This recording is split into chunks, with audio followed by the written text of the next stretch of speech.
Working drummer. Now kick it. This is the Working Drummer Podcast, serving up perspectives, experiences, and stories from ground-level working pros. Advice, tips, and secrets on how to build a career in the music business. Hey everybody, this is Matthew Crouse, and you are listening to the podcast Working Drummer. Today we'd like to present another roundtable.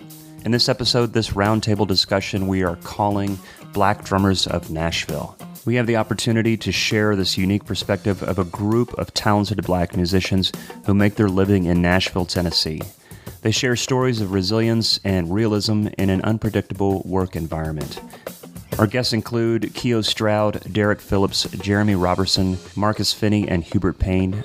They cover many gigs with artists including Big and Rich, Chase Rice, Hank Williams Jr., Kirk Whalum, Little Big Town, as well as other live acts. They all spend time in the studio that keeps these drummers very busy here in Nashville. To find out more about this episode and all the episodes we've done, you can find every episode from 1 to over 100 on workingdrummer.net. You can find us on Facebook, Twitter, and Instagram. You can subscribe to us on iTunes, and while you're there, please leave a rating and review. That helps us grow. We're also on Google Play now, and soon to be a YouTube format called Tunes to Tube, so stay tuned for that. We all love vintage gear, and I bet you know someone that owns an old Les Paul or maybe a 56 Fender Strat that never leaves the home, and the question is, why do we love this gear? It looks cool, it gives you that warm, handcrafted tone, and often brings a unique vibe to the music. Of course, it has its limitations, and if we're talking drums, we run into problems like its fragility, limited tuning. So where am I going with this? Well, once again, I went back out to KHS America in Mount Juliet, Tennessee to spend some time with some vintage gear. I'm talking about the Sonar Vintage Series kit. I had seen and heard these at Summer NAMM, but now I had a little one-on-one with these beautiful drums. Some specs you should know that make these drums a modern vintage kit. The shells are that hand-selected premium German beech shell with rounded bearing edges. Keep in mind, this comes from the same forest of beechwood trees that were used in the manufacturing of Sonar drums from the 1960s. The recreated teardrop lugs are a big deal. They look and feel just like the original, but now it has Sonar's exclusive tune-safe system. In other words, they stay in tune. There are many beautiful finishes you can choose from, like the Vintage Pearl and my favorite, the Red Oyster. It looks, sounds, and feels like a vintage kit, but maintains the quality and reliability of a modern kit. You could really call this a modern vintage kit. So go to us.sonar.com to learn more about the vintage series and find a dealer near you. I'm very excited to share this discussion with you, so let's get to it. Here's the roundtable, Black Drummers of Nashville. I have some ideas, I have some questions, but I don't have anything to contribute. The only thing I can relate to is that I play drums. And so this is kind of just a chance for you guys to talk. I just am really relying on you guys to kind of share your unique experience to this town that we live in that is music city, country music city.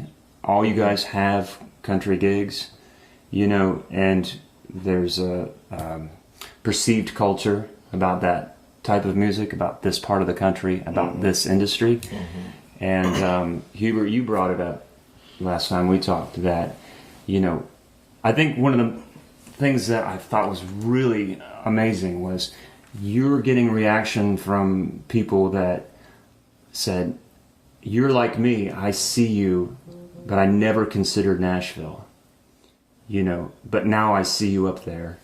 And so now it's like, hey, he's doing it, I can do it.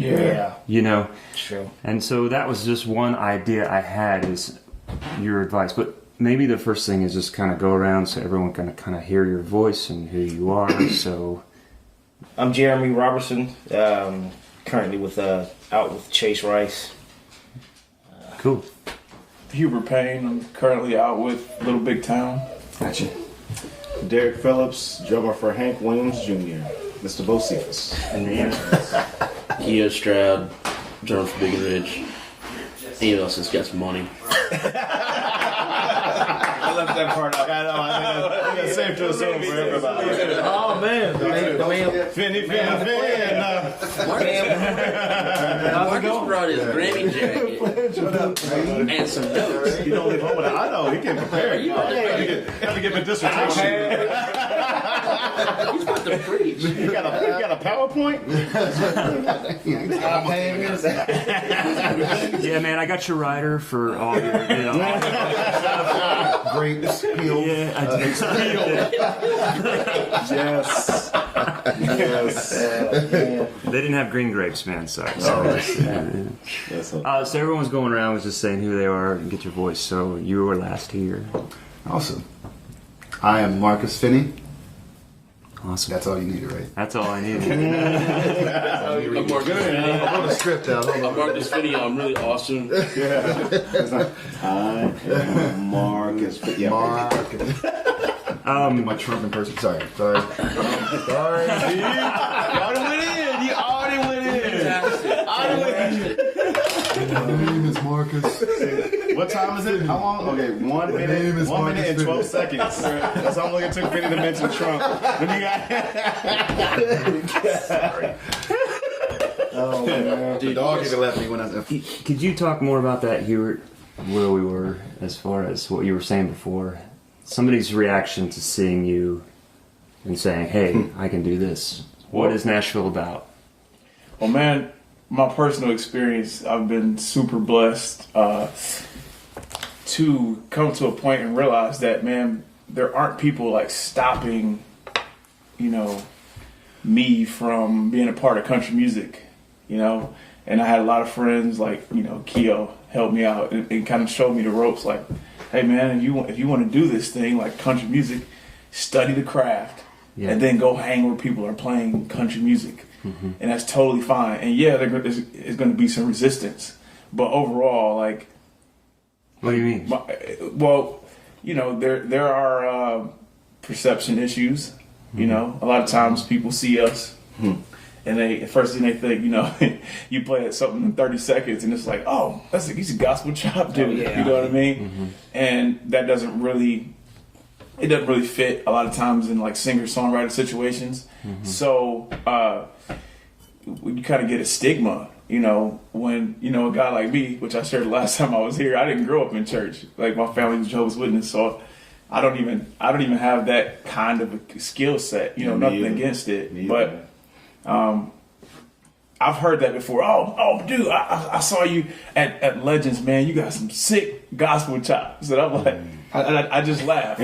But the important part is I understand that, I've been given an opportunity to kind of change perception, Yeah. So it doesn't really bode well for all of us for me to go in and be like, man, why do you feel like I'm playing gospel chops? I'm really not. And I'm just like, no, I'll just continue to learn the craft, respect the genre, and I do have a different influence. And at a point that will become like something that separates me, something that someone wants to call me for.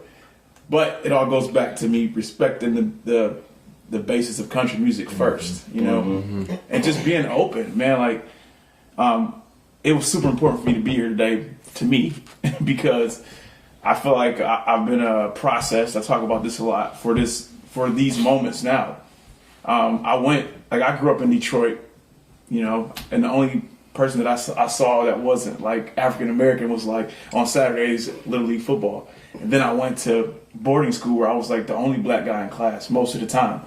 But that was an amazing, like, it changed my culture. And I began to be open, like, man, we all have the same issues and we're all trying, you know what I mean? So it's like that when you get on a bus with a bunch of people that don't look like you, And it's a lot of guys that I feel like are missing out on opportunities because maybe you're not comfortable being around a bunch of people who don't look like you, who do not share the same interests like as you do. And that's a real thing. And there's nothing wrong with that. But my thing is like, embrace it. Like, I'm open to it now. I'm like, I don't like baseball. I don't like baseball. You're wearing the Red Sox hat. I don't. Of course.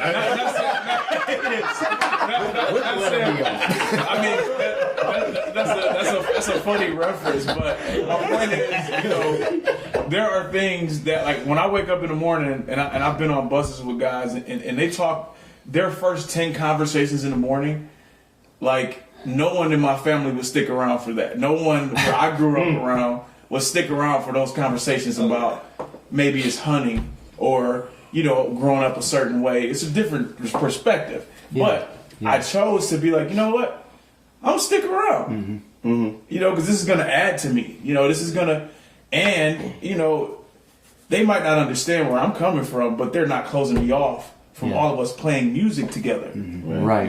Exactly. And then when it gets to the music, we kind of see things that, you know, there's a lot more common ground there, you know, and then you can build on that. So, man, if it's, for me today is huge because I know there are guys sitting there like, man, what's this country thing all about? You know, is it just doom, ka-doom, ka-doom? And that can seem boring. I mean, at this point in my life, I actually love that. Actually, You say that right there. But I didn't always feel that way, you know? Yeah. But, like, I can remember the conversation I had with Keio, like, it was yesterday. I called him and I said, bro, like, do you really like playing country music? He's like, yeah. I'm like, really? He's like, yeah, dude, because once you get into it, what you, like, try to dissect and you learn, you respect it, you know, and you have a total different appreciation for it because you can't execute it properly if you don't, like, get into it. And for me, I think, you know, the only thing attractive about my playing is you can tell I love it. So if I love it, you're going to feel the love, you know? So I just kind of took heed to his advice, and it's been an amazing journey. I'll say that. It's been an amazing journey, but, yeah, so that's... I think I was drunk when I said that. Get that reference right. The Talladega Nights. If you ain't first, you're last. I never said that. Shake it, baby. I think I was drunk when I said that. That's interesting. Danny. It's interesting because I feel like I came to the same point, but from a different angle. I grew up on the West Coast. I grew up in California, where it's extremely diverse, and which I love. And so I have friends from all different backgrounds, different ethnic backgrounds. And in my own home, I heard all different types of music. I heard jazz, blues, punk rock, heavy metal, hip hop, electronica, classic rock. I heard it all, and I'm grateful that my parents and my brothers were so open to everything, and I didn't feel like, I could only listen to certain music, you know. So, and also as it relates to what was on TV, like my only exposure to country was like an hour Saturday nights when they played Hee Haw and the Barbara Mandrell show.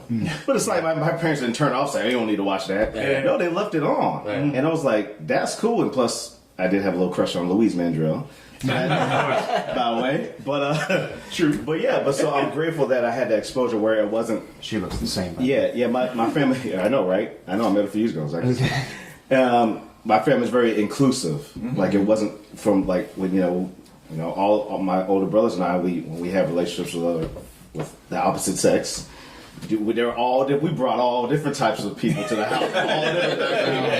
I mean, Filipino, Japanese, Indian, Pakistan. I mean, whatever. So again, that was my growing up. So I was always growing up on the West Coast. You have a little apprehension to the South if you're not from there. Yeah. So I was a little hesitant to even move here because. My thinking as sometimes it'd be a little elitist, but you think as a California, you got it all figured out, and we love everybody, and so my picture of the South was like, Civil War and Confederate flags. Yeah. So it's like, why would I want to live there? Yeah. So I have a little aversion to homogeny, things of being everyone's the same. So whether it's Detroit, Shelbyville, Tennessee, wherever, I like diversity just because that's what I know. Yeah. So coming here again, I was a little concerned, but I wasn't against playing country music. It was just that I wanted to do it all. And so, when I got here, and I'm grateful that I've had the opportunities and work with the people I've worked with, and like kind of what you're saying, the groove thing, like playing with Hank is really cool because. From a music perspective, because he definitely has a lot of influence from a bunch of different music. Like for me, it's like playing. I mean, one aspect is like playing a straight up rock gig, one aspect is like playing an R&B gig, and then a straight up country. And so, and it's all about, to me, I just want to groove. I just love a groove. I mean, whether it's a train beat, Right. James Gadsden groove, a Clyde Stubblefield groove, whatever. Will Calhoun. I mean, I just like to groove, and so I'm thankful that I don't feel like I'm out of character when I'm playing country music, because I just want to groove, like you guys are both saying, like just make it feel right. Yeah. That's it, man. So, but the experience aside from music is fascinating, because kind of what you're saying, like when I'm at a Hank gig, chances are I might be the only black person in a 5-mile radius. Yeah, that's right. Right? Outside of maybe a few people working the arena, like And me. Another black drummer at the festival.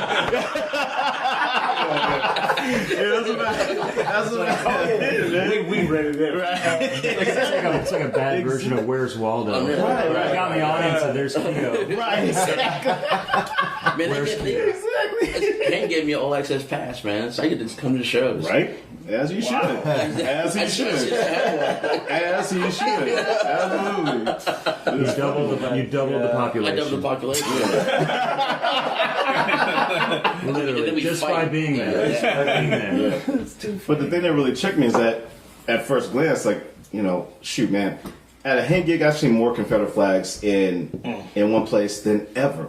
And so it really forced me to check me. Is like, because initially I'm like, man, can I really do this? I'm tired of being the only one. Like, I grew up in the suburbs, man. The chances are I was the only black kid in my class for bulk of my career, bulk of my schooling. So it's like, this sucks, man. I'm tired of being the only one. Why did I be the only one? Then I realized that maybe I'm here because I might be the only black person they see in person. Yeah. And so what? So at In first, a positive light. in a positive light. In a positive light, exactly, in a positive light, absolutely. So that is a burden to carry, but I have to be willing to carry it too. Yeah. And I've had people actually walk up to me like, "What's it like?" It's like specifically saying that, "What's it like to be Hank's black drummer?" Like I remember, dude, we did this one show my first year with him, and we had these ambient mics that were like right on the stage, pointing at the audience, and so basically at people's faces, so almost like vocal mics for them. And I remember, we finished playing for about 15, 20 minutes, and then we take a break, and then Hank does his acoustic set. So we all glee. So I'm on this high riser behind Hank. I stand up so everyone can see me, and I walk down off my riser. And I heard in my ears someone say, "Hey, did you see that black drummer up there?" Like, no, that's funny. Like, I mean, she probably meant it as a compliment. Yeah. But even still, it's like the fact that that's, that I have to be cognizant of that. Like, I'm going to get noticed all the freaking time. Yeah. So, They watching them. yeah, they're constantly watching. watching. So, And they went, look at him, that's Keio. And that's why we're here, guys. Every black drummer in Nashville isn't me. Oh, wait a minute. Now I'm seeing why you want to do this. Listen to our voices. It's one of the first names I heard when that came here. You got to find Keio. I'm like, I'd love it if I had all y'all's gigs. the way people talked about him, and like I thought he was like 6 foot. I'm looking around like, all right, I'm about to find this big dude. it's like a mythical figure. I was like, oh, he's short like me, man. Black Yoda. Truly Yoda. The Black Yoda. That's so awesome. Yeah, I mean, we've all heard the, all black drummers look alike. I've heard it Yeah. twice by the same person at a venue that's no longer in existence in Nashville. And you think that, you can just put a comment like that in the vacuum, but then you watch the Grammys last night. Oh, yeah. And then you see they honor Shirley Caesar, show a picture of Casey Waters. What? Yeah. Oh, man, it was brutal. We all look alike. I mean, like, and for all intents and purposes, it's like, the African American is like the most diverse in shades. Yeah. It's like from butterscotch to blue.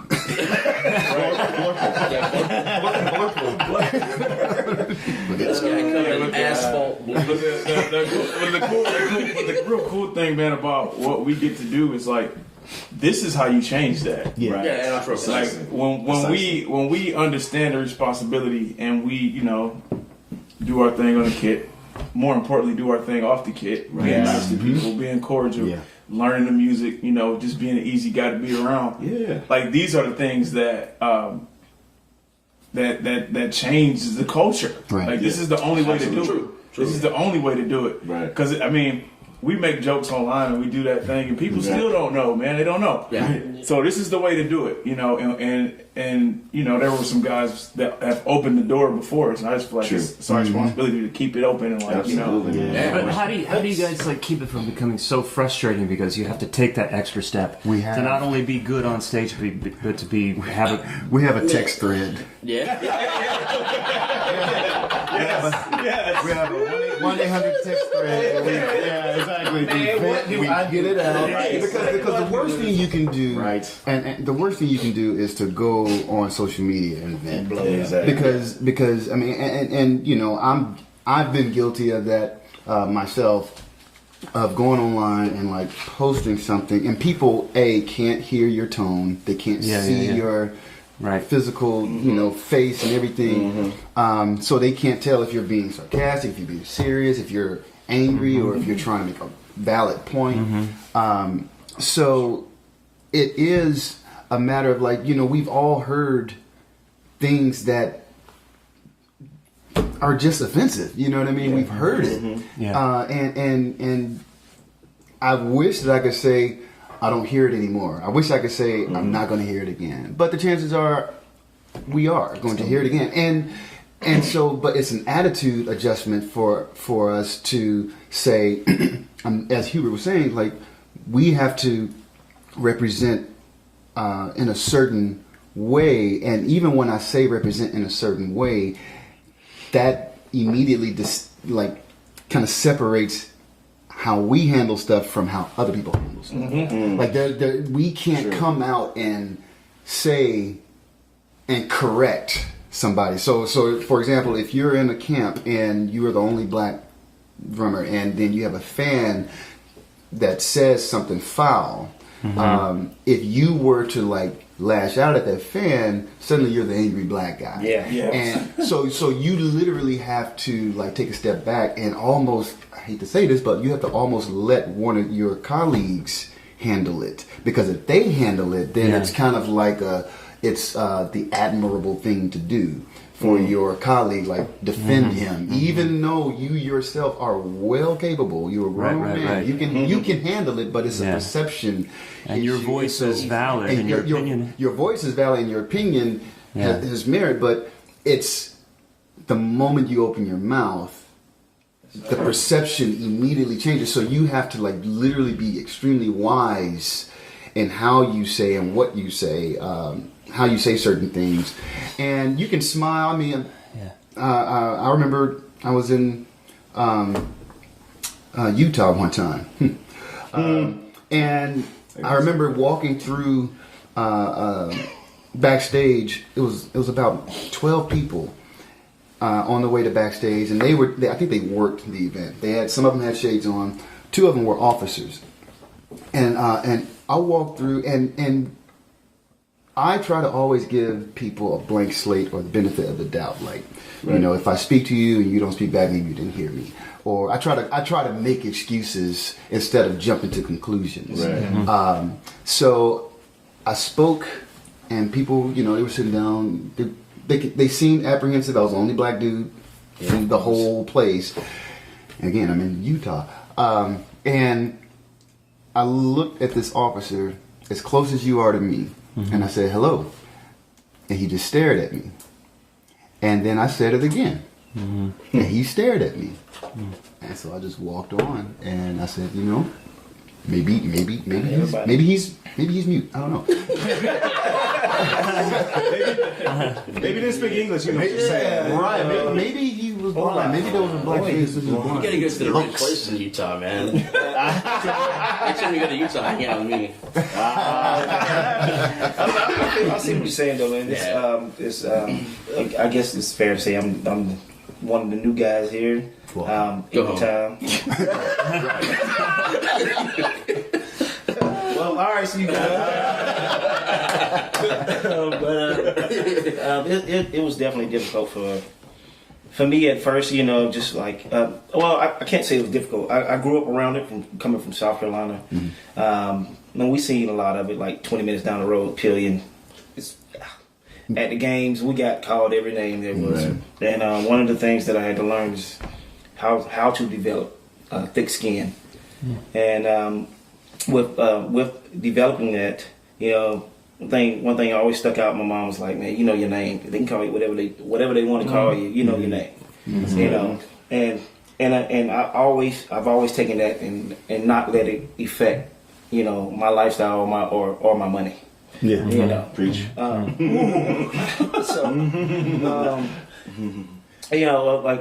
Dad, military background, whatever the case is. So I learned a few things, and I saw a lot, and I'm still learning. Like waking up some mornings and it's on Fox News. And I get my coffee and I just go on. Let me go outside and get my shit. When you wake up in the morning on the bus. Oh yeah. I'm like, why do you have Fox News on? Channel 5. That's the greatest stuff ever. So I mean, just seeing those things, seeing the Confederate flag, seeing it's been a task, just like or you walk into a place and it's like, I've never seen one of them before, and you like looking around like, what's cool around here that you never seen before? I'm like, that was about me. We have a funny thing on my gig right now, and that's it right now. The past couple of years, everybody thinks that Chi-Chi's the drummer, and I'm the drum tech. Wow. Yes. Or you can call the bouncer. Or bouncer, or security. I was like security guy. The help. Right. For the millionth fucking time, I'm not the band security. Hey, you said that on Facebook. You posted on Facebook the other day. I'm the coffee maker. You know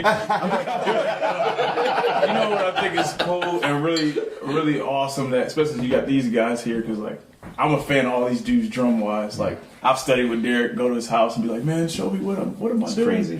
Like and Marcus, like went to school with Marcus and Keio's amazing, and Jeremy is like freaking Michael Jordan on drums. The awesome thing is, man, when you fight through these obstacles now, like the culture of drumming in town is changing. Yes, you know what I mean. Like, so you got Marcus who can play with Lady Antebellum, or he can play with you just did a what country gig you just played morning show.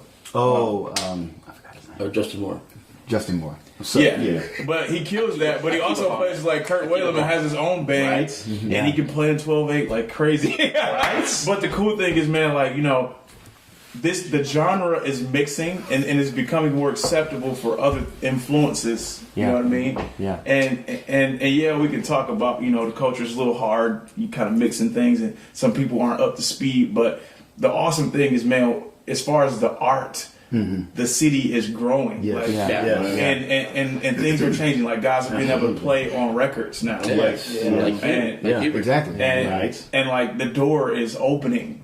So there's opportunity, and whatever your influences are, you can kind of incorporate that, and that's an amazing thing. That's how art progresses. Yeah. Well, Hubert's making a really good point, because I get excited when cats like Jeremy move to town, or a bunch of different musicians, whatever shade you are, move to town with a different perspective of music, not coming to play country per se, but they're just coming to play music, and it's making Nashville be the music city that it says it is. And it's making it be diverse like it says it is. You know what I mean?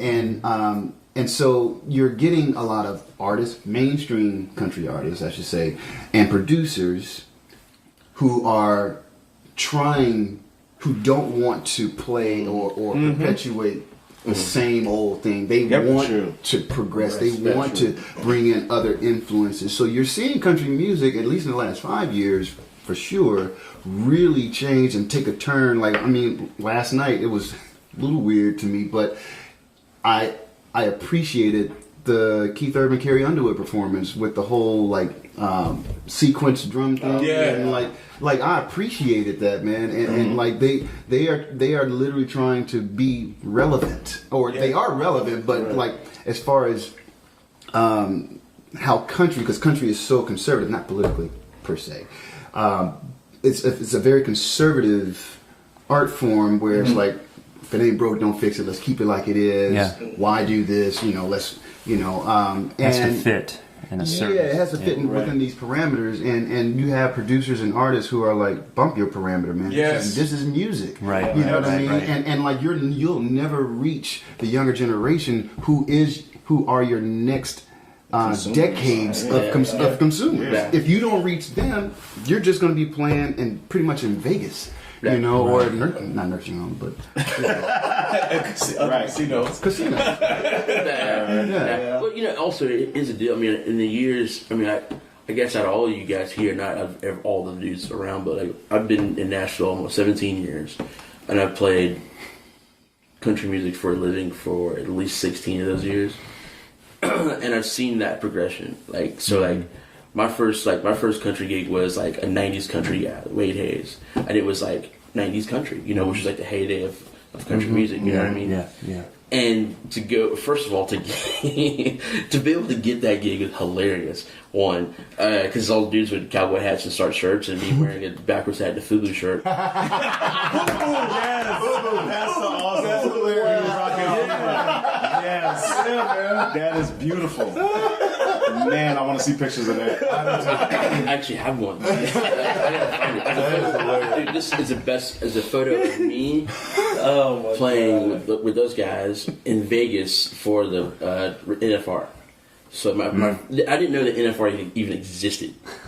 So I went there. I'm wearing this National Finals Rodeo, and it was hilarious because it was like I just like jumped right into this culture of people I had no idea about, and everybody was looking at me weird, and I was looking at them weird. But it's funny though that being there for that event ended up helping my career in the strangest way. Tony Brown and Tim Dubois had a label called Universal South, which is what Wade was on at that time, and it was he was doing a duo called Mick Hayes, and I didn't want to go to the rodeo. So this guy came to me and was like, well, this guy was talking like, oh yeah, something happened to our tickets, they got messed up, blah blah blah blah, we don't want to go. And I was like, man, you can have my ticket. I don't want to go. Like, I don't get careless about the rodeo. And this guy said to me, he goes, man, he goes, thanks, dude, I really appreciate that. He goes, here's my card. If you ever need anything, you let me know. And I was just like, oh, great. Because I'd been in town a year and a half at that time. And everybody said that, here's my card, call me, blah, blah, blah. And I was like, all right, thanks, dude, appreciate it, whatever. And I just kind of walked off. And somebody was like, man, that was really cool of you to give, Tim Dubois your tickets. And I was like, well, he seemed like a nice guy, whatever. He was like, he ran the label. And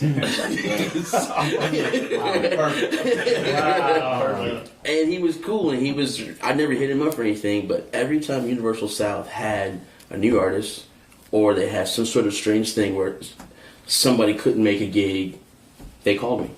That's awesome. And I played, I never got to work with Joe Nichols, but I remember him calling me one time. He said, we can't find Ron Ganaway. Ron went to France to get married. Right? Wow. And this is pre-Facebook. MySpace. Yeah, MySpace was around, but but it didn't help. Wi-Fi. Yeah. And Ron was in an area with no Wi-Fi. So they were like, he just called me. He goes, hey man, Joe may need you to go play drums with this weekend. And I was like, thanks, man.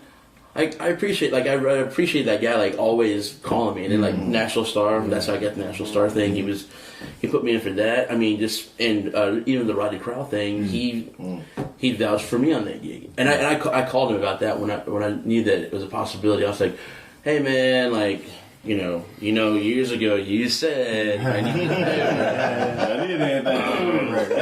Guess what? And I'd say another funny story about him in a second, but he did. He called Rodney and said, "Hey man, this is a good dude to have." But I remember one time I called him up because I was broker and shit, just so broke, and I'm still dumb. I'm still I know nothing about record labels. I know nothing about offices. Only thing I know is Capitol Records. They have their own big building and all these.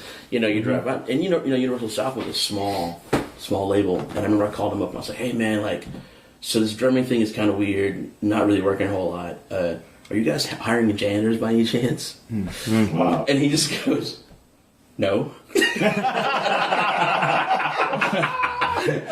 And he's like, what's up, man? And he's like, well, man, you know, I'm just not working, blah, blah, blah. And he was like, well, dude, here's the deal. He goes, Longhorns was still around. You guys remember Longhorns? That was all Yeah. He goes, we have an account at Longhorns. Just go there and eat there. He goes, if you're hungry, just go eat there. What? I'll tell him, because I'll put your name on our account. Wow. That's super cool, man. It was super cool. I got fat. I moved to town a real skinny guy. But anyway, we're saying that what I was really getting to was that being around and seeing the progression of the music and seeing people become more open to not just having, you know, black guys, but having the influence of urban music in general. And you know, obviously that starts with the writers, and then it's consumers. You know, like one of the weirdest things in the world is seeing Colt Ford, you know, who actually grew up around. And then also it's weird to see, you know, Cowboy Troy, right? But those dudes are doing something that, and they were doing it, especially Troy, he was doing it pre being cool, was bringing urban music into this country thing. And it really, you know, people were like closet urban, you know, hip hop fans. Oh yeah. You know what I mean? Like, and they didn't, you know, like, you know, like, on a bus. yeah, exactly. You know what I mean? And it's like, and so it's nice to see that influence that those guys have kind of had to open it up for people to now, where you have, I mean, that, you know, that Jason Aldean tune, which you know was written by Colt Ford, but that was a straight up rap song. Dirt Road Anthem. You know what I mean? Like that was, you know, the straight up rap tune that was huge. I mean, it's a huge song. It's really big. Yeah. You know, and so seeing that, the evolution of music, and seeing that once people became open to things and people start taking chances, you know what I mean? Like having hip hop, as they call it, having Colt Ford's thing, having, you know, and then people embracing it, and then like, you know, even now, like there's some country right now that's like straight up like R&B, you know what I mean? There's some that's straight up hip hop, you know what I mean? And then and rock, you know, and if you really go back to like Kanye Twitty, I'm not Kanye Twitty. Kanye Twitty. And you go back to That is a new act right there. No, it's going to be the subtitle of this. Kanye Twitty. But, you know, when you go back to, you know, Conway Twitty, straight up R&B, man. Dude, I'm telling you, like that's Straight up R&B. I think it'd be super cool, because I know Keio's personally helped me out a ton with this, but if we talked about technically some things that a lot of cats might not know if they're not like kind of in the circle, because like as far as tones, approach to learning songs, because it's a lot different. You mean within this? You mean within this context? Yes, because we have listeners from all over the country and the world actually that are interested in, especially when I'm hosting because of my connection with Nashville. They're wondering what's going on here in this town and the buzz that it's had in the last few years. So So please like, speak to that. Like, man, like, I mean, I'll start, but I would love to hear you guys' opinions, just so I can take it home and do it.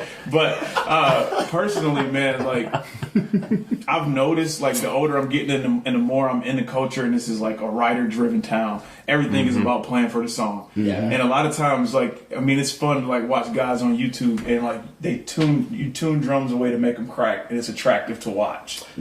But playing drums for songs is not just about, oh man, just play the pocket. No, it's a lot deeper than that. It's you know, playing longer tones so they you know, they fit the way that you swing your hi-hats or not, so that it captures the energy of the guitar going. You know what I mean? Yes. And like I've had a conversation with Keio about like eighth note swing on a hi-hat for hours. Like this, it's a normal thing. That's like a part of the culture. So. I know when I was younger, someone would have told me like, "Hey man, play with records and be able to like, you know, maneuver your feel and be able to sit in that same pocket and nail that groove. Like that's what it's about." With a messed up knee at the same time. Yeah. We'll talk about that. As opposed to maybe, you know, working around a kit. You know, like the cool thing about Jerry, like this, I'm telling you, man, you got to go look at this dude play drums. Yeah, man. Because he'll put a blindfold. He's not looking, and it's ridiculous. But but when he sits in a pocket, is not missing anything. You know what I mean? It's like he's still capturing the energy because he doesn't just listen to one thing. You can tell like, oh, okay, he listens to rock music and he has an understanding, and Derek too, and Marcus too, man. It's like, I mean, that's what I look for. Like that's how I gain chops. I'm like watching and I'm like, okay, they're capturing the energy right now, and it's because it's not as simple as like, oh, it's country music. It's really simple. Just play the part. Doom, got, doom, got. Yeah, that's fine. But it's 10 dudes in a hallway and everybody's auditioning. So like now when you come in and play doom, got, and then hit that diamond at the end of the bridge, why should you get hired? You know what I mean? Oh yeah, exactly. Well, it's like locking in, man. It's like it's like before the click, there was the acoustic guitar. If that makes any sense, right? So the hi-hat, like, so your right hand, and then the right hand of the acoustic guitar player, be it the singer, or if you're doing a session, those things that's very important. That's where your vibe comes from. Totally. And then everything else is built around that. Eddie Bears talks about that on one of the podcasts about locking in with the guitar. The timbre is so close. When it's not just, it can get really messy. and then it goes from there. It goes from that, and then you have the bass, right? So just think about like the origin of the music, right? Started with a guitar, right? Singer songwriter, right? And then the next thing they added was probably maybe a banjo or maybe a bass guitar, So then the next important thing is the bass. You know what I mean? So you have those two things happening. And then the next thing is the backbeat. You know what I mean? So then that's, it's not just a third best, important thing, but think about building a groove. You're going, if they're doing a thing, and then you're doing a thing, and then the bass comes in, you got to lock in with the bass, and then the snare will lock everybody else in because they'll be hearing, like listen for the acoustic guitar, and the snare drum going 2 and 4. You know what I mean? Yeah. And then the side stick is also very important because stay out of the way of the vocals. You know what I mean? And it's like those things are that's just building a groove and then building within playing with a band also. And then and now we have loops. So that's what I'm about to touch on. And so now that's the new thing. Is everybody's got. You got that, so you got to lock into that now, but you still got to make it feel good. Yes. Space. It's more than just. Jeremy, what were you going to say about that? I was going to elaborate on that a little bit. It's about space. When you got stuff that's track driven like that, and then I've ran into some people like, well, it's just like a lot of stuff in the track. And like. Where you we're on fitness like double dutch. So you have to figure it out. Like, okay, I need to lay down this groove, but it's no need for me to play 30-second notes on hi hat. It's no need for me to play that, and so I just I leave it there. Leave it there. Leave it simple. Quarter note. Or if it just like if it's some other stuff like a little ambiance going on in the background, whatever the case is, and it's a certain part of the song, I'm gonna open a hi hat, but it's still gonna be quarters, But it's about giving it that space, And if you do something different, maybe N or E on the kick drum, but other than that, you still have the same groove.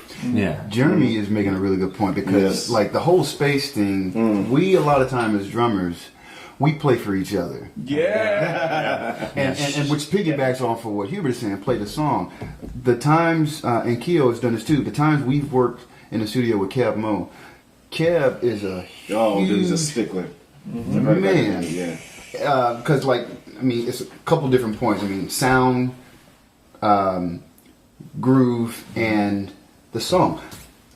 His motto is, don't step on the money. Don't step on the money. Exactly. In other words, if you're listening to the melody, whether it's instrumental or vocal, because sometimes in jazz we think that I can get away with anything. It's like yes and no. Right. But don't step on the melody. It's like if the melody is happening, why do you feel the need to we're accompanists. You should be accompanying. Exactly. So your pattern going back to like a backbeat groove, your pattern should not interfere with the melody. So it requires a lot of listening intently to what's happening. And then when you go and listen to your favorite recordings, and you play along with them, listen to the hi-hat pattern, and listen to the kick pattern, and listen to the repetition of it, and listen to what kick pattern is used in a verse, pre-chorus, chorus, bridge, vamp. It's like or the second verse, the second verse, or the last chorus, side stick or snare, like Nightfly, Donald Fagen. Listen to when you listen to Jeff Porcaro's kick pattern. In half of the verse, and then the other half of the verse, he goes opposite what the bass is doing. Wow! And when we did one of those loud jams a couple of years ago, that was a song that I learned, and man, that thing like completely spun my head backwards, because a lot of times, even with some of my students, they hear the bass part and they just automatically go with that, and not realizing that the kick pattern is not doing that all the time. The kick pattern may be just doing 1 and 3, while the bass player is pushing here and there. And the hi-hat pattern is not random 16th, like tick tick tick tick tick tick. It's not random when it's happening. And Kev, like, again, he really schooled me on that. He would come out and he would say, all right, play this pattern. He would sing it to me and I would play it. And then he would go in the booth, start the track, listen, 8 bars, come back out, say, nah, I don't like that. Let's do this. And then if you're not careful, man, you'll think that you can't play drums. Oh, yeah, right. I love this house that way. I love this house that way. I was there. I thought I knew it. You feel like that, that church member was a deacon or a choir member came to you and said, like, hey, you play drums? No. Well, you do today. It's like, okay. But Kev, like, he's very specific, and I'm going out with. Yeah, I've gone on tour. I know. Apparently he's told me, he's like, I'm gonna be on my best behavior. It's Taj that you're gonna have to. So I'm like sweating like crazy. But the point is like, that's like pattern and groove. Don't step on the song. And then, as you were saying, Hubert, tone, long tone, short tone, like. Duration of notes, man. The duration of notes, like if it's a faster song, why would you have a tom that sustains for 5 seconds? Exactly. You know what I mean? Because like we're almost in the bridge, and your tom is still sustained. You know what I mean? And granted, I love long sustains because I can fix that. Yeah. I don't like drums that choke, but like you can moon gel or whatever gaff. And you can do that in the studio, but in a live situation, you just kind of default to like kind of dampening, at least for me, to dampen what you can, particularly on the bottom head, but also getting out some overtones on the top. If you can tune it out, great, but it saves the sound engineer from having to gate. Especially if you're playing dynamic. Oh, I know. Dynamically. If you're playing if you're power driving, then it doesn't matter. Whatever. Yeah. But the snare tone, like, is your snare, is it sitting in the way of where the vocal timbre is? Exactly. Is it sitting in the way of another? Is it sitting in the way of another constant? Or your kick drum? Is your kick drum tuned in a way where that pitch is fighting another pitch? The bass, and then even your fills, man. Like the gig I did over the weekend with Kirk, actually. I was trying to be really intent on changing how I'm approaching all of this stuff, and so I'm listening to the guitar. We got 2 keyboard players on that gig this weekend.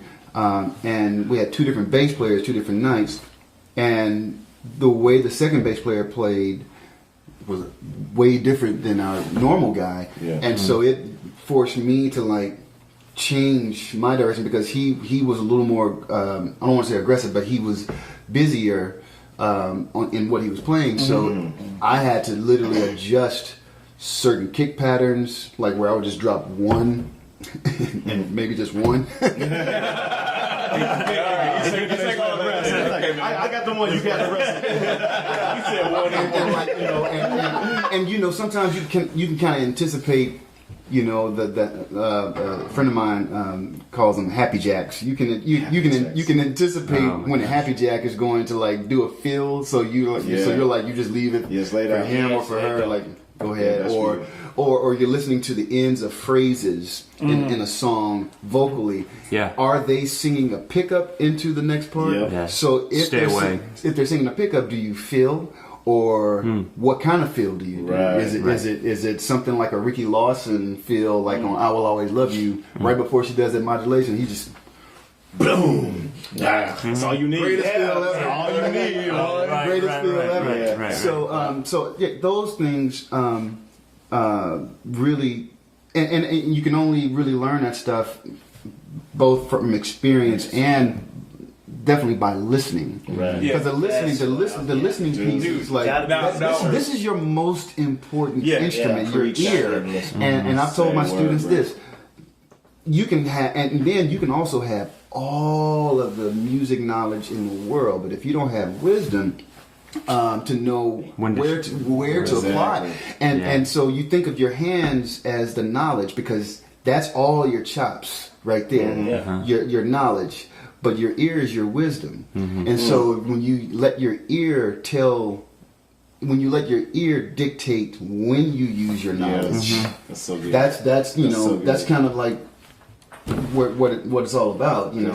I think it'd be cool to share, man. I know, like I've heard Marcus probably tell me that when I was younger, and I'm like, all right, okay, now what? And I think where I would get stuck a lot of times is like, well, if I haven't been listening to, like, say, country music or a lot of singer-songwriter stuff, like, what guys can I go back and listen to that are applicable to what I'm doing right now? You know what I mean? Like, that's super important. And it's not always country. Right, it's not always country.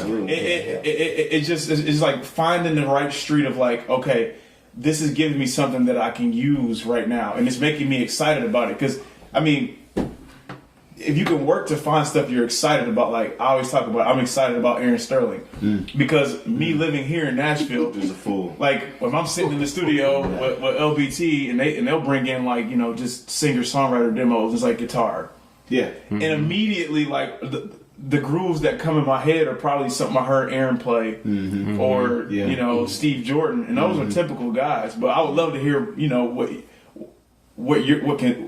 makes your guys' toolbox, you know, that for applicable chops, you know what I mean?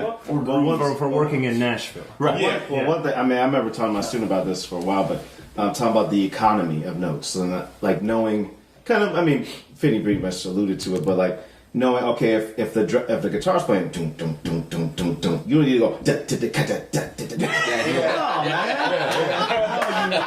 Oh man, like he's not. It's a happy jack. Exactly.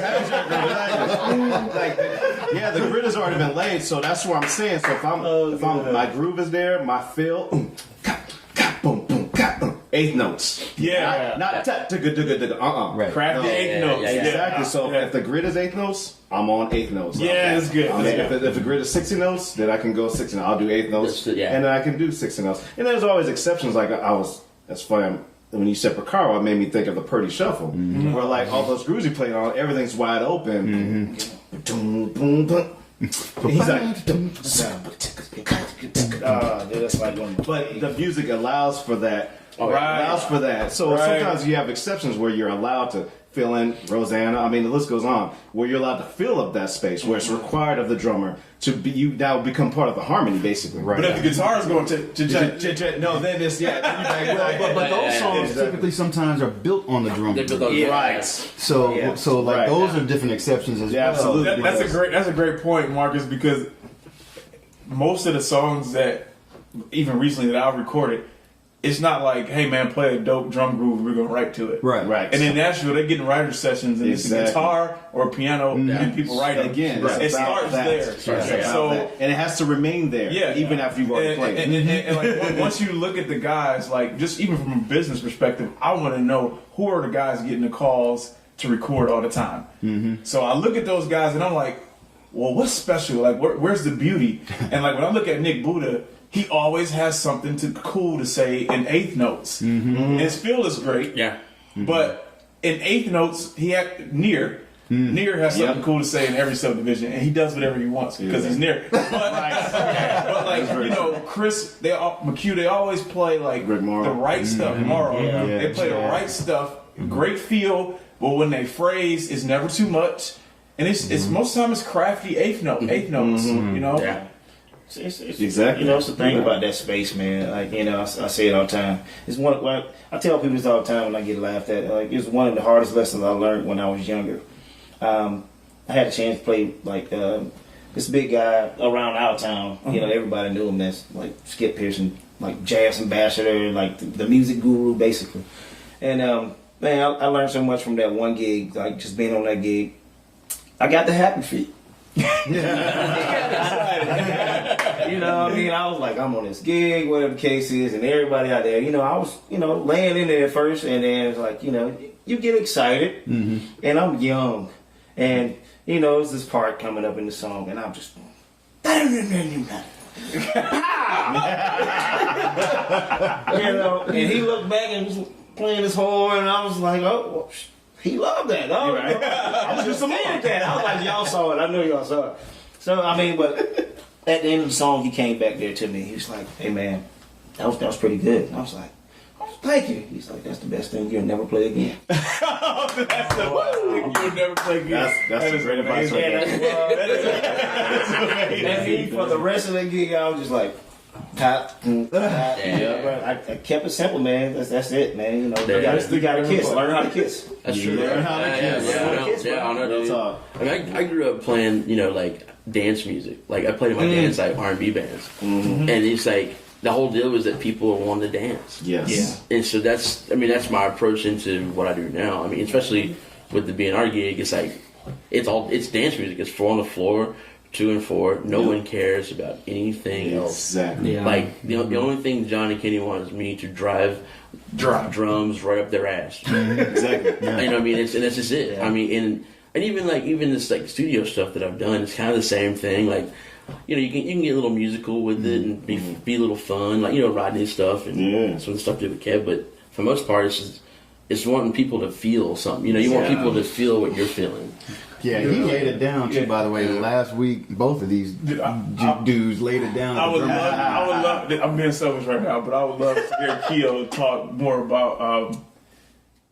It's one thing to play a groove. It's another thing to drive the band, and this is not applicable in every situation. Yeah. But like on Jeremy's gig, that's what the gig is. Yeah. So it's not just like, this is the beat. Doom. It's like Keio plays with like a wheel. It's an energy. It's an energy.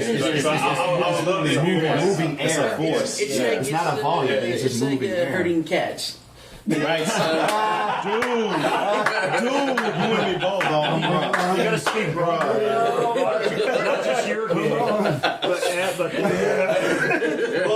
In broader terms. The funny thing is, I think as a drummer, you have all these different, 4 limbs, right? And you're able to place them anywhere you can, right? Mm-hmm. So, and a couple things can happen.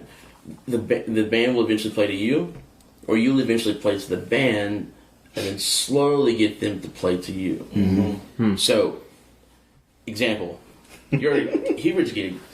I did that gig for a hot second. and honestly, it was my own fault that I'm not there anymore. But I did that. I did that gig, and one of the things for me, from coming from playing Rodney Crouse, was he's a singer-songwriter, right? So he is the groove. Yeah. I'm not the groove. He's the groove. Mm-hmm. So I would go with him, and we had and great players on that gig. It was Michael Rhodes. You had you had Will Kimbrough. You also had Jet Hughes. All these great guys in a band. But everybody kind of felt things a little differently. Yeah. And then there was me. Weird guy that shouldn't have been there. But anyway, as we're playing, like my right hand would go with Rodney, to get comfortable, and then I would find my kick drum kind of going with Michael a little bit, and then I would find the snare drum basically kind of sitting somewhere between the 2 guitar players, right? Which made for kind of a weird thing, but my ears, because I would start a certain way, and then I would kind of adjust my groove to go with those guys, so we're locking in, they hear me, and then I would bring it back to where I was. if that makes any sense. Yeah. You know what I mean? And so that was one of the things that I did on that gig that was not really accepted, but it's fine. because that's what I knew. That's they wanted a certain thing, and I wasn't doing that. But and to me, like, the vocal is key. You know what I mean? So, like, the vocal, like even on the beginner's gig, like, if John and Kenny are rushing, I go with them. Trying to click off, I go with them. And then when we get to that point where when I feel like everybody's listening and we're comfortable and we need to get back to that space, you bring it back. Yeah. And then you hit the click. And if you're on, it stays on. And if you don't, you just keep playing it. You know what I mean? But I think every situation has its own personality. I mean, It does. Every gig, you're going to have to, like, know, do they want me to drive the bus? Do they need me to stay on? Are they going to come to me? Do I shut the click off? And the guy that writes the check, I follow him. So how do you make those adjustments? And you have to be that chameleon. And in doing that, it's like, it's all about the groove, because you got to make it feel good. No matter what you do, you got to make it feel good. If you're chasing people around, which because in my opinion, there's nothing worse than hearing music fight. Totally. Totally. You know what I mean? Like, there's really the only reason why music fights, two reasons: one, you're horrible, and two, is your ego. Yeah. Exactly. Right. Exactly. So if I'm playing a song with some guys and they are obviously wrong, and I'm right, I'm wrong. Yeah. You know what I mean? And if I'm playing if I'm doing something and say the singer jumps a beat, then like it's like seeing Willie Nelson play. As a band, we gotta jump with him. Yeah. You can't make that person look a fool. You know what I mean? You gotta go out and do it. And then while doing that, you gotta play the show. Yeah. You know what I mean? So it's like, because I think what people forget about a whole thing is that, especially like we're talking about the U2 drums and stuff like that, real life experience is so important. Because anybody can learn a song, but there's only about maybe 400 drummers I know that can learn a show. And 400 drummers sounds like a lot, but not in this world. No. Right. No. True. Man, that's good. Not at all, brother. That's good, man. That's fun. It's interesting with You know what I mean? No, I'm done on that.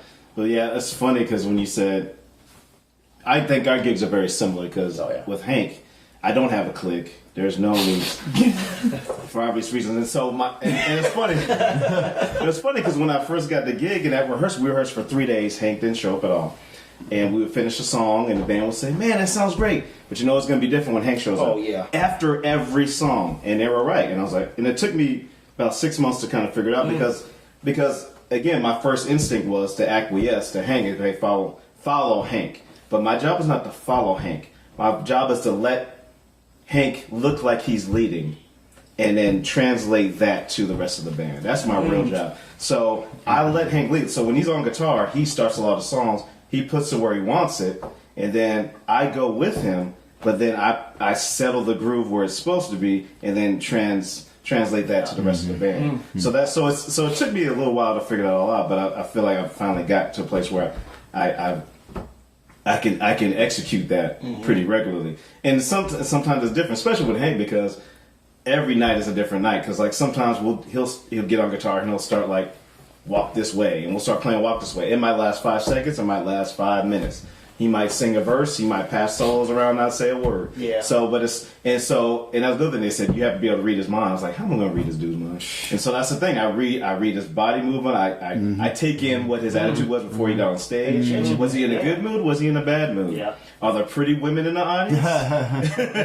Did he go hunting earlier that day? Like, all that stuff matters, man. It plays a part. It plays a part. So then I know, so I can gauge. Yeah. So I'm constantly kind of following him around and monitoring. Okay, where is he at? Right? If the sound is whack, okay, and he might rush a little more. Yeah. Little stuff like that. Guys got to take inventory about what's happening in real time in the moment, and then again translate that and then give that to the rest of the I think that's it can be tough, especially trying to learn the artist. Like like you go back, say if you hunt or whatever the case is. In my situation, it's football. Right. Yeah, it's team balls. You just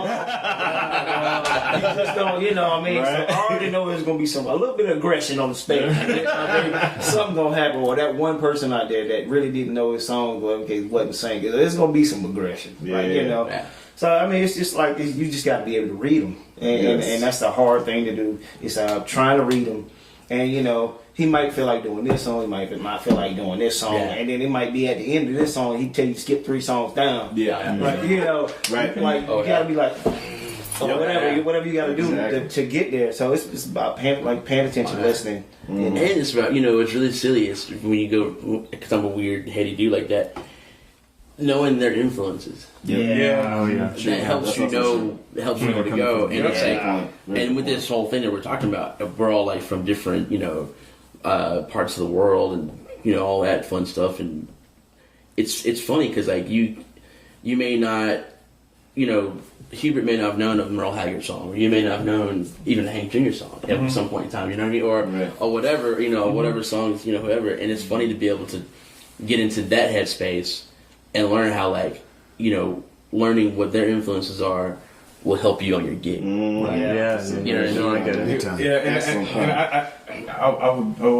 would be mad at myself if I didn't mention this. The benefit to all of these things this is so fun for me to hear, like, different perspectives from different drummers, that are killer players, but are also killer dudes as people. Like, there are a lot of kids at this table that are getting fed in Nashville. True, because we always have a lot of babies. Playing music that we may not have, but playing music that we may not have known about growing up, and being open to a certain culture, and then taking responsibility and not reacting a certain way when you're the only one. Like, there are benefits, like, man, like crazy benefits. Like, I'm super blessed to take care of my family. I got a ton of kids, they're everywhere. And my wife.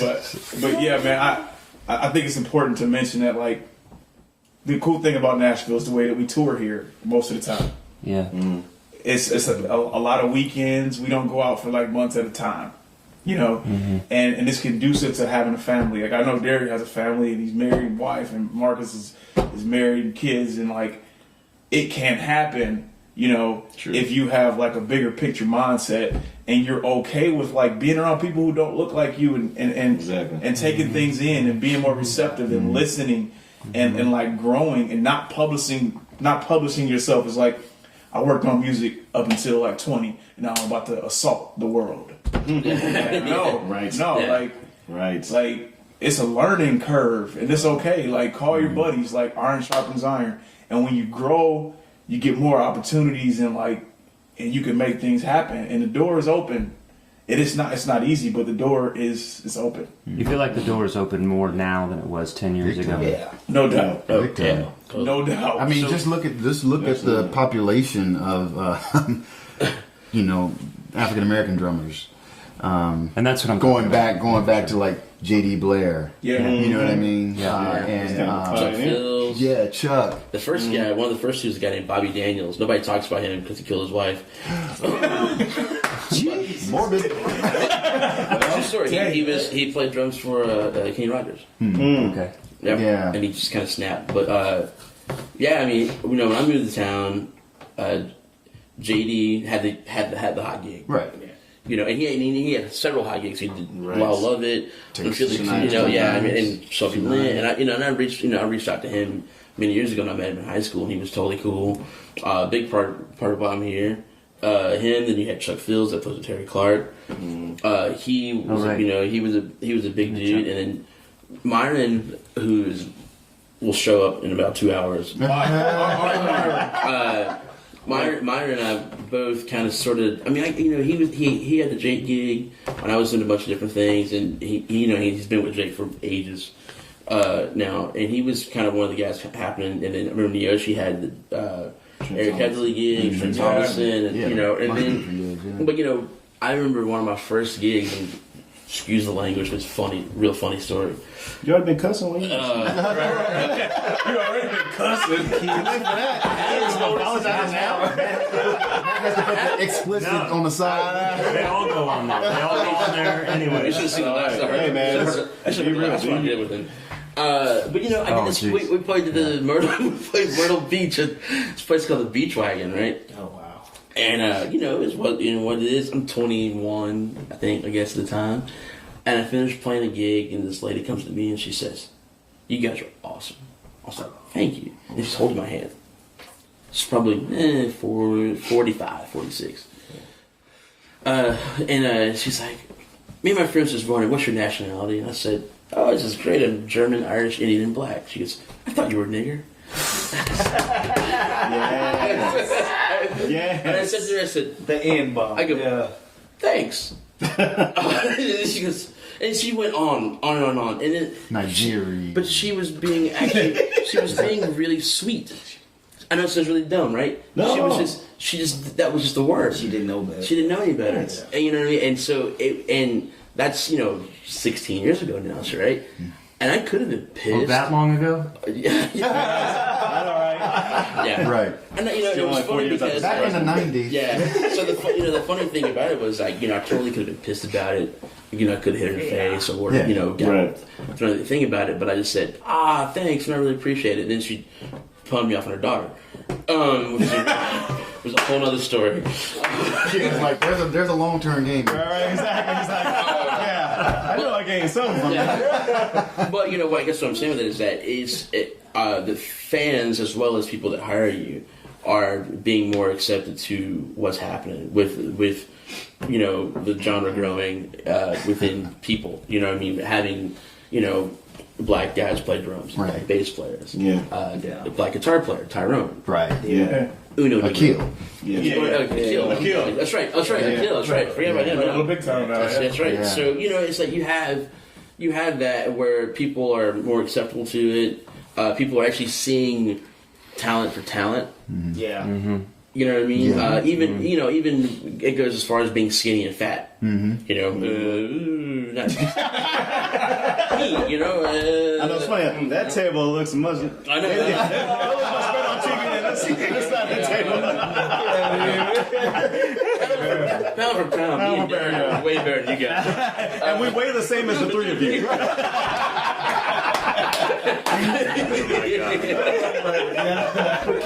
Maybe we need to have a different round table. Round table with a lazy Susan. Hey, sure, you guys don't want those brownies? So where do you go to find a treasure trove of information about vintage drums, custom drums, and legendary drummers? NotSoModernDrummer.com. Since 1988, Not So Modern Drummer is an institution dedicated to researching and documenting the history of modern drums, the art of drum building, and the legendary drummers who play them. The writers and contributors are some of the top vintage and custom drum experts from around the world. Not So Modern Drummer serves as an online gathering place and marketplace for the worldwide community of drummers who buy and sell, collect, preserve, and play these instruments. It also hosts drum-related events that are attended by drummers from all over the world. This website is easy and fun to explore, and the monthly digital magazine subscription is free. So check out NotSoModernDrummer.com. I moved here in '99 to go to MTSU, and it's funny. Even when I got to MTSU, coming from Memphis, I went to. Ironic as it sounds, I mean, the high school and junior high school that I went to was extremely diverse. Yeah. And I didn't grow up in the black neighborhood, you know what I mean, in Memphis. So my experience in Memphis is what you would think it would be like in California or up in the north, because my school was literally 50-50 diverse. It was a performing arts junior high where you had to audition and you had to maintain a certain GPA. Same thing with high school. You had to audition and maintain a certain GPA. And there was a camaraderie of challenging each other and healthy competition. And half the drum line was black, half was white, but nobody care. And matter of fact, we joked about stuff like that because it was kind of like, yeah, we know this is like a hot topic, but that's why it's funny, because it's a hot topic, because we are kind of like cut off to like the harshness or the how rude maybe it's perceived. And then I get to MTSU and I'm on a drum line and it's only three of us, I should say, three black drummers. And I'm on snare. Now, I'm the only black snare drummer out of 9 or 11 of us. It was an odd number. And because I played drum set more than drumline, some of my rudiments would swing. Yeah. And I didn't know it. And so they would be like, man, stop swinging. You're swinging your flam taps or whatever. I'm not swinging. So I didn't What's a flam tap? Right. right. Because again, in high school, we all played kind of the same. Yeah. So I get to this particular line, and most of us were actually freshmen when I got there, and a lot of those guys came from the same high school. So I'm the oddball out. And so I kind of got a little bit of grief, and then during band camp. And then once we got access to the practice room, the drum set practice room, I would go in there, and that was kind of my outlet for being frustrated. The same room that you teach out of. Right. I think they may still have my Pisces 400. Yes, they do. Symbols there. I beat on X. I'm too lazy to bring my own symbols. Yeah, but I left them there, man. I don't want these anymore. But anyway, I would go in there and I would vent. And I had a CD. You remember CD players? Oh, yeah. I had a CD player of Dave Weckle's Synergy record. Yeah. And I would literally shed to that just to like get it out and I remember. I felt like somebody was looking at me, and it had like a narrow window Right, in the door. Yeah. And I'm playing, and I look, and I see a head kind of peeping in there. And so I was like, whatever. Kept playing, I look, and it's like a set of eyes, another set of eyes. Still playing.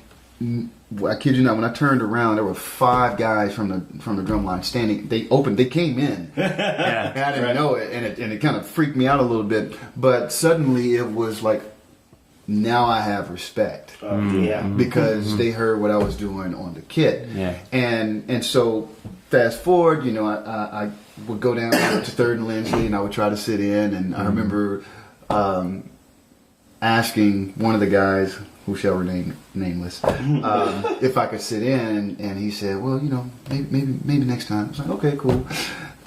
Next week, and went down there. Now, granted, I'm driving from Murfreesboro as a freshman with no money.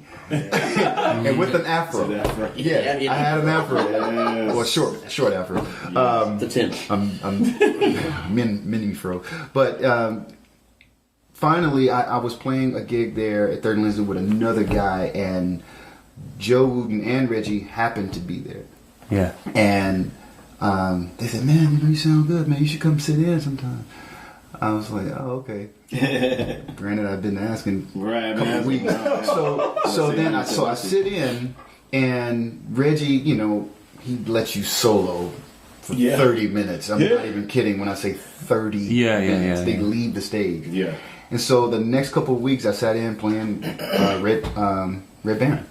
And Raymond Massey was playing drums. And so the reputation that the Wooten brothers has, if you go there, that's like career assassination. You play all these childs, people just write you off as that. But for me, I was like, nobody else is calling me. So this is, and I didn't know the avenue to get into another thing. It's like, this was like an open invitation, come all. Other situations were like almost invitation only type of like, and that's kind of where my head was at too, as far as like, I want to like get stuff out. I want to exercise these chops and whatever.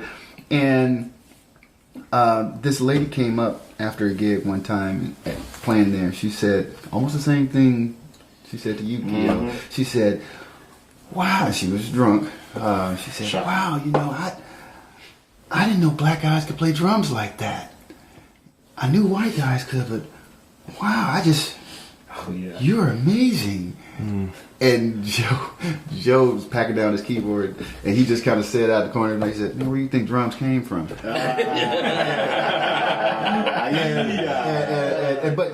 she didn't hear it, but I heard it, and I kind of chuckled because I was more kind of shocked and offended, and it kind of made me chuckle a little bit in a sense. Because, again, I'm coming from Memphis, where a lot of people not black think that Memphis is really racist. Oh, yeah. You know what I mean? And I'm like, I didn't experience racism in Memphis. And I'll put an ellipsis back. But now, like, I also didn't want to be, as none of us do. You don't want to be pigeonholed as a musician. You want, you don't want to be like just like this is what you do. Like no. I can do more, and I'm seeing a lot more musicians across the race, across the genres and instruments saying, I can play this. I'm not going to let somebody dictate what I can and can't play. So if you play country sessions for a living, but you are a really good bop player, go play bop if you want to. You know what I mean? Why suppress who you are as a musician? Yeah. Because man, the Time Jumpers just got a Grammy. Yep. Oh, yeah. Andy Reese Vince Gill. Don't get it twisted. That dude can bop, man, and as well as all of those cats. I mean, like Andy, I love playing, jazz with Andy Reese because his quarter note is as big as his table. Right. But all of that said, we're all out here trying to be a part of the music culture. Yeah. And now it's up to you to make a decision whether or not you want to just stick with a particular thing or not, or to know what you are really good at. Follow where your passion is. It's hard for me to like just say I'm just going to do this. It's really my attention span is too short, and I love the energy of music, and energy isn't relegated to one genre. No, it's based on I love playing Latin. Derek too, man. It's like and like you hear Derek play Latin, or you hear him play the stuff you were doing with David Rogers over the weekend. I was like, damn him. I get mad at Derek all the time because he plays genres as if that's the only genre that he plays because he knows it so well. And it makes it look easy, super comfortable. Hey, I want to cover something before you go because I know you got a roll here. I find it fascinating that, especially early on in this conversation, you guys would bring up stuff that people don't feel comfortable talking about, and immediately your reaction is to laugh. Is this like a defense mechanism that, I'm sitting there going, what? You guys are all laughing your asses off. I'm like, why are you laughing? For me personally, I just know what it feels like to get hit on the chin, man. Yeah. And I know what it feels like to kind of harp on it and rehearse negative mental thoughts. And it's hard to get through it that way. Yeah. So either you're going to do that, or you're going to laugh about it and keep swinging. And Hubert, I don't, and I think a lot of people like me don't. We don't understand. We don't know what that feeling is. We don't have that to practice that. Right. What can we do to, work out. I got a gym in the basement. Man, if you just, like for me, I'm always trying to sharpen myself wherever I'm weak, Yes. And it's we all have relationships that could be better, marriages that could be better, bills that could be paid on time. You know what I mean? Health issues that could be taken care of better. And I really value my life, so I'm just trying to push. Take care of them legs, bro. I'm trying to push myself to be just 100 across the board. Like no one's perfect. Some people don't think they have any problems, and they got all the problems in the world.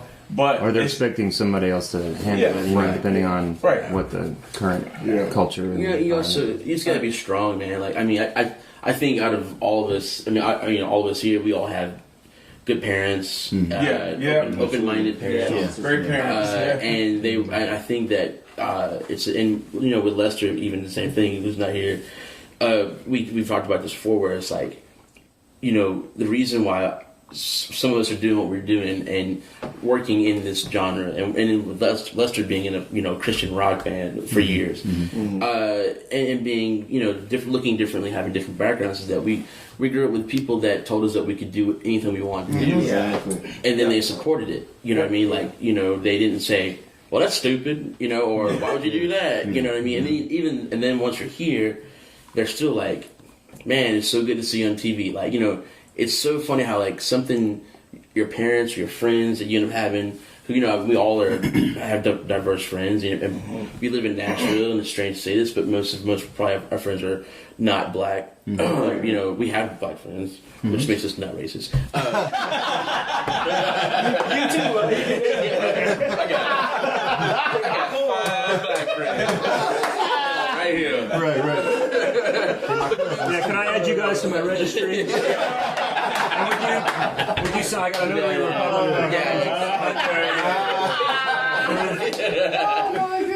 But it comes to that, man. It's having a support system.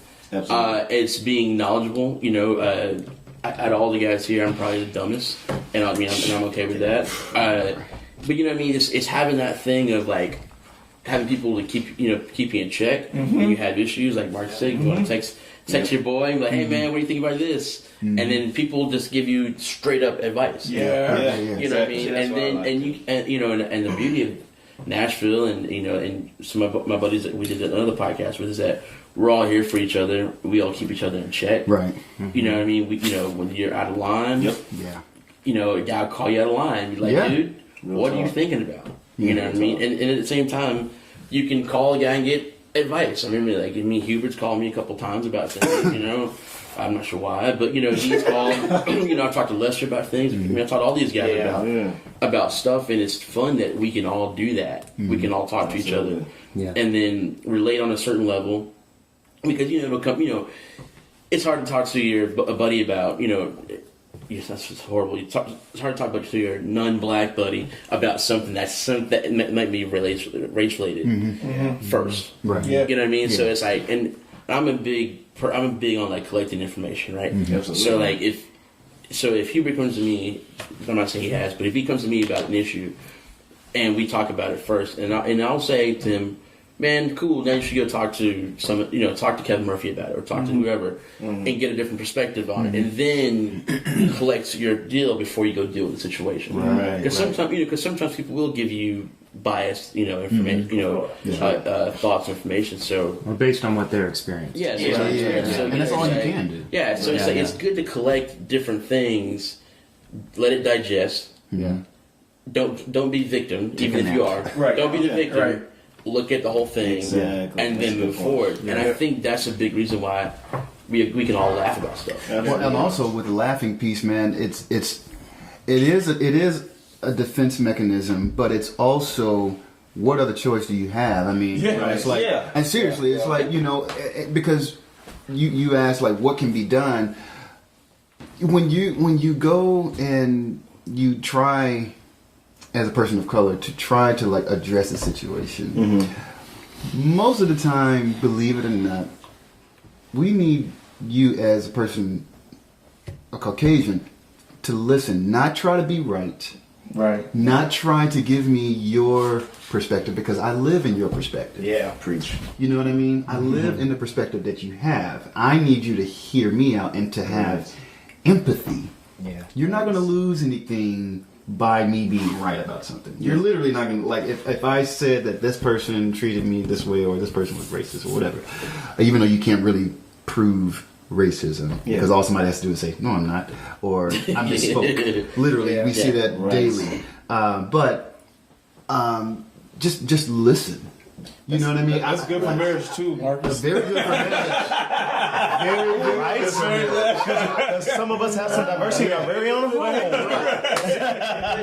Hubert, this is a relationship, man. Yeah. This is a relationship we have, and we all are living together, man. Yeah, exactly. It's like the key to a good marriage is listening and mutual respect. And we're all on this planet together, man. And it's about mutual respect and listening and understanding. Yeah.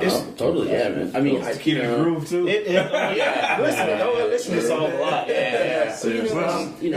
That's all. You just just take a little time. You know, I mean, we won't take up much of your time. It's gonna be short and simple. You know, I mean, like, just give us a little bit. I've learned. In having conversations with people, and they try to tell me how to be black, and you can't tell me how to be black. You can't tell me, it's just like, I'm sorry, it's a little hard for you, and I'm trying to explain that. I just let them have the floor, and I'll wait till you finish, and then I'm like, it don't work like that. It's like, and then you come at me with certain things, and I'm like, look, man, this is the way I see it. Yeah. I'm not gonna get mad at you. It's nothing you can really do to get me to ball up my fist at you because I know better. Right. You know, and when I go home now, I might cuss at the wall. Right. Right. But you know, I've learned you can either be bitter or you can be better. Exactly. good. Just a letter change. That's Exactly. good. That's You know, good. that's Yeah. it's whatever you choose. You can be mad, and I've seen some cats, and I had to sit them down, and be like, hey man, look, chill. Yeah. It don't work like that. Yeah. You know, I mean, like, you know, seeing color, like only color you should be like seeing is like green. Green. Right. Yeah. Right. Like if you're gonna see color, you know, like see green. And it's out here, so let's just all go get it, right? That's how you have to break it down. Like sometimes you have to just put it out there. Like, you know, I've had like a few people, you know, that's done stuff way before me. They're like, hey man, look, no, this, that, no, Right. You know, and just putting it in. You have to like sometimes you just have to like spell it out. Yeah. And it's hard to accept sometimes. Right. Yeah. But you know, like this is the way we survive out here. Like, Yeah, you know, right. I would hope that if I did something and Marcus Finney saw me, he'd be like, "Hey, dude, nah," Yeah. and I'm be like, "You know what? You're right." And I'm, you know, in my mind, I already knew it should have been there. Right. Another thing that helps is context. Like, Oh yeah. like you should look back in history. Like, even in my own family, like my parents grew up. My dad's family grew up in rural Arkansas. My dad had to share underwear with his sisters. Wow. Like, Yeah. like he lived through. Like, he went to school with kids that were part of the Little Rock Nine. They went to the same high school, and then when they integrated Central, he knew some of those kids firsthand. So we heard daily experiences. So that's perspective. So if someone, you know, it's all about perspective. Like, someone calls me a nigger, I'm thinking, yeah, that's offensive, but I didn't go through that. And I'm a better person because someone else went through that. Yeah. So I'm going to be more evolved and more accepted because that person, it's all based off of ignorance. Yeah, totally. They're being ignorant. So Like, and they don't gain anything They by don't get calling anything. you a name. Right. You don't gain anything or Yeah. lose anything. You know, it'll sting because of the historical lineage. Right. You know, because it's like you're offending my family.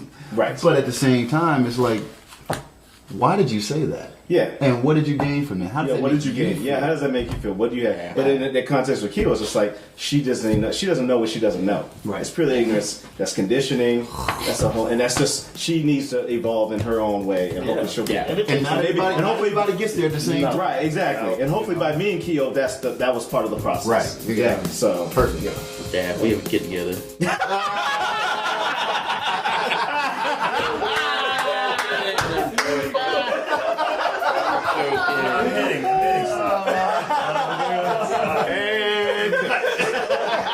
come on, by bro. Oh my god. So there you go. I want to thank Keio Stroud, first and foremost, for suggesting this idea and this roundtable to me.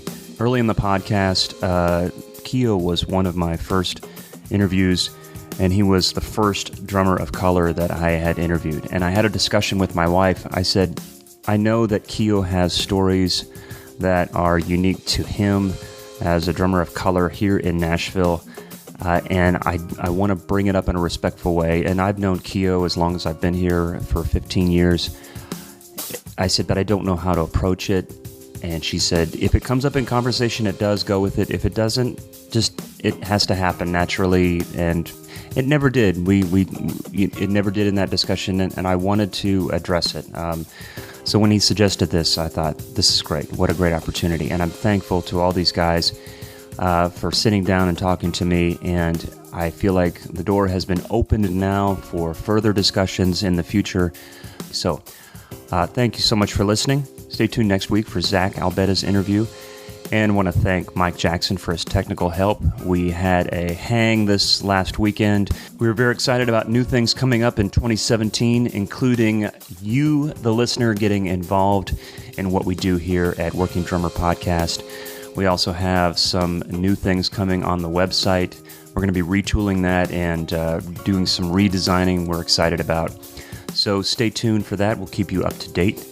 I'm also excited about our new sponsor, Not So Modern Drummer. Go over there and check out and see what George Lawrence has been doing. It's a really fun website dig into. So again, thank you so much for listening, and I hope to see you around. Bye-bye.